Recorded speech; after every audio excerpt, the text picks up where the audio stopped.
అక్కడ ఉన్నటువంటి యూదులు, శాస్త్రులు, పరిచారికులు అందరూ వచ్చి ఆయన అడుగుతారు, అయ్యా మేము ఉపవాసం ఉండాలంటే ఎలా ఉండాలి? ఈ సంగతి తెలుసండి మీకు? ఆయన అన్నాడు, చదవండి బైబిల్ ఒక మాట, మత్తయి సువార్త 6వ అధ్యాయం 16-17 వచనాలు మనం చూద్దాం. అమ్మ జాగ్రత్తగా ఉండండి తల్లి. అమ్మ కొద్ది నిమిషాలు మాత్రమే. ఈ మాటలు పోతే మళ్ళా మనకు రావు. దేవుడు ఎందుకో నాకు ఈ సమయం ఇచ్చాడు. నేను ఎంత అదృష్టవంతులు రా. నాకంటే పెద్దలు, చిన్నలు, యవనస్తులు ఎంతమంది ఉన్నారని, నాకంటే చదువు కలిగిన వారు చాలా మంది ఉన్నారు. దేవుడు ఈ గొప్ప అవకాశం ఇచ్చాడంటే కొద్ది నిమిషాలు దేవుడు మాట్లాడినారని కోరుకుంటున్నాను. మీరు ఉపవాసం ఉన్నప్పుడు, మీరు ఉపవాసము చేయనప్పుడు వేషధారుల వలె ఏముండకూడదండి. ఇప్పుడు ఉపవాసం ఉండే వాళ్ళంతా ఎలా ఉంటుందండి? ఎలా ఉంటున్నారు? ఒకటి గుర్తుపెట్టుకోండి, మీరు ఉపవాసము చేయనప్పుడు వేషధారుల వలె ఉండకూడదు. వేషధారులు అంటే తెలుసా అమ్మ? ఈ విషయం పెద్ద పైకి ఒకటి, ఆ పైకి మాత్రమేమో ఎక్కడ పడుతుందండి, ఏందమ్మా ఎట్లున్నావు, మొక్క మీద నల్లగా ఉంది, ఎవరు ఉండమన్నారు? నేను బోధనకుండా ఎవరు ఉండమన్నారు? నీళ్ళు తాకుండా ఎవరు ఉండమన్నారు?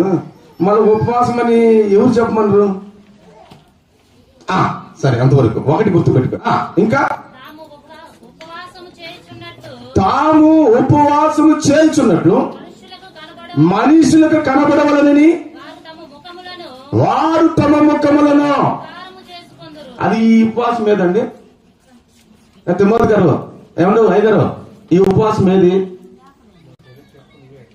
అయ్యగారు చెప్పాలి. అయ్యగారు 19 రోజులు తింటున్నావు. ఈ ఉపవాసం ఏదండి? ఆత్మ సంబంధమైందా, భౌతిక సంబంధమైందా? మరి ఈ ఏషాలన్నీ కనపడుతున్నాయి, కనపడలేదా? మరి ఇట్టప్పుడు ఎందుకు ఉండాలా?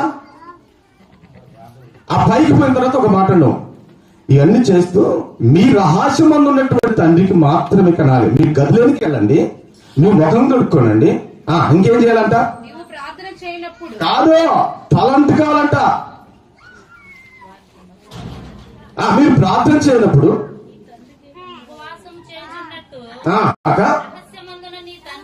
రహస్యమందున్న నీ తండ్రికి కనబడవలనని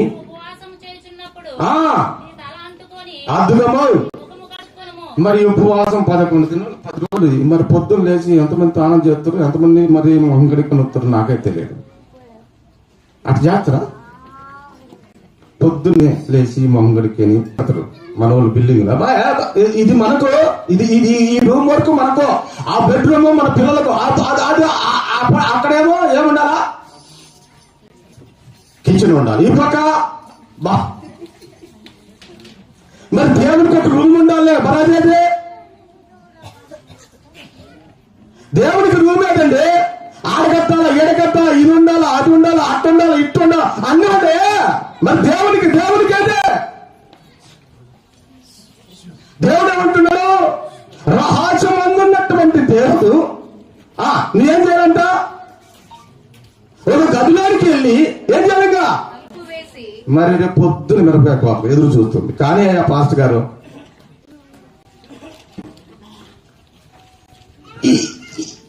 ఇలాంటి విధానాన్ని ఆచారం అంటారమైనటువంటి ఉపవాసము ఉండండి, భౌతిక సంబంధమైన ఉపవాసం ఉండాలి, ఇలా ఉండాలి. అట్లా ఉండకపోతే అది వ్యర్థము అని చెప్పారు. అలా ఉండకుండా ఉపవాసం ఏంటి నీ పొంద? ఏం చేయనండి ఉపవాసము? అయ్యా మనకు రూములు లేవు, వాస్తవమే, ఒప్పుకుందా. మనకైతే రూములు లేవు, గదులు లేవు, ఏమి లేవు. మరి ఎట్లా చేయాలయ్యా అని అంటారా? ఎస్తేరు గ్రంథం 4వ అధ్యాయం, ఎస్తేరు గ్రంథం 4వ అధ్యాయం 16. నీవు పోయి యూదులందరినీ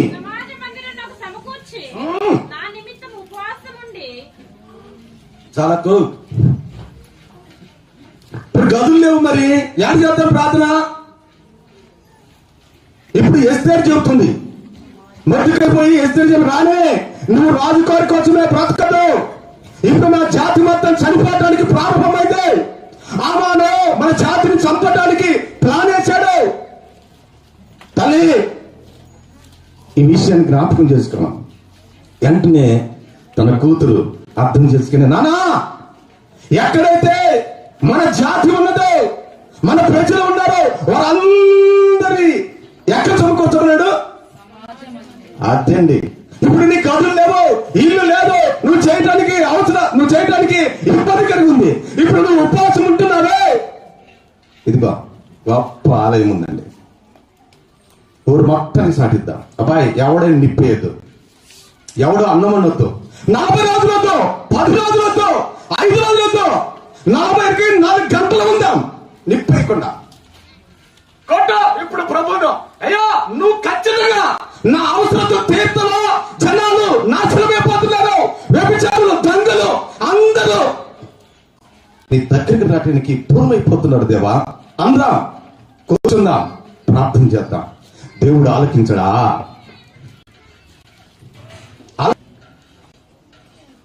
ఇది కాదండి ఉపవాసం అంటే. 11 రోజులు కదా, 40 రోజులు కాదు, నువ్వు 50 రోజులు సంవత్సరం చేసినా నీకు జవాబు రాలేదు.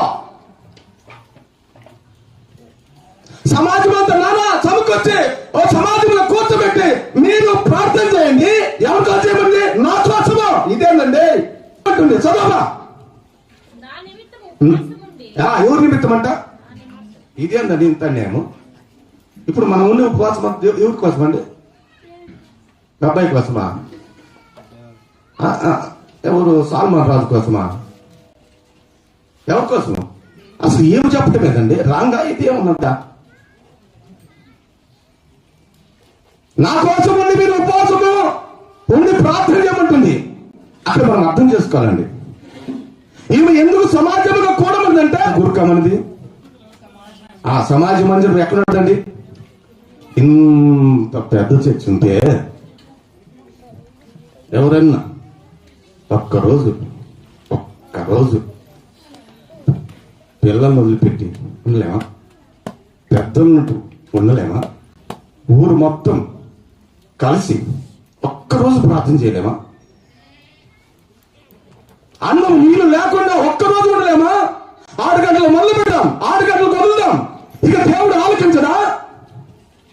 నిన్ను పట్టణస్తులకు యోనా ప్రకటన చేశాడు, అబ్బాయి ఈ పట్టణం మొత్తం నాశనమైపోతుంది, కాబట్టి ఇప్పుడు మీరు సిద్ధపడితే మీరు బ్రతుకుతారు, లేకపోతే భయంకరమైన పరిస్థితికి వెళ్ళిపోతారని చెప్పాడు. ఏమనంటే రాజుతో సహా ఎక్కడ వచ్చి కూర్చున్నారండి? గోనె పట్టి కట్టి ఎక్కడ కూడా నిప్పు వేయలేదండి, ఏ పొయ్యిలో కూడా నిప్పు మానలేదండి, ఎక్కడ కూడా నిప్పు పోయినా. పశువులు కానీ మనుషులు కానీ ఎంత చేసినా ఒక్కడు మారడు, అక్కడ రా. రేపు పొద్దున చూడు, ఆదివారం ఎంతమంది వస్తారు, ఈ రోజు ఎంతమంది వస్తారు, రేపు పొద్దున ఈ లెంట దినాలు వెళ్ళిపోయి ఎటుపోతారు. ఇది భౌతిక సంబంధమైన ఉపవాసం అండి.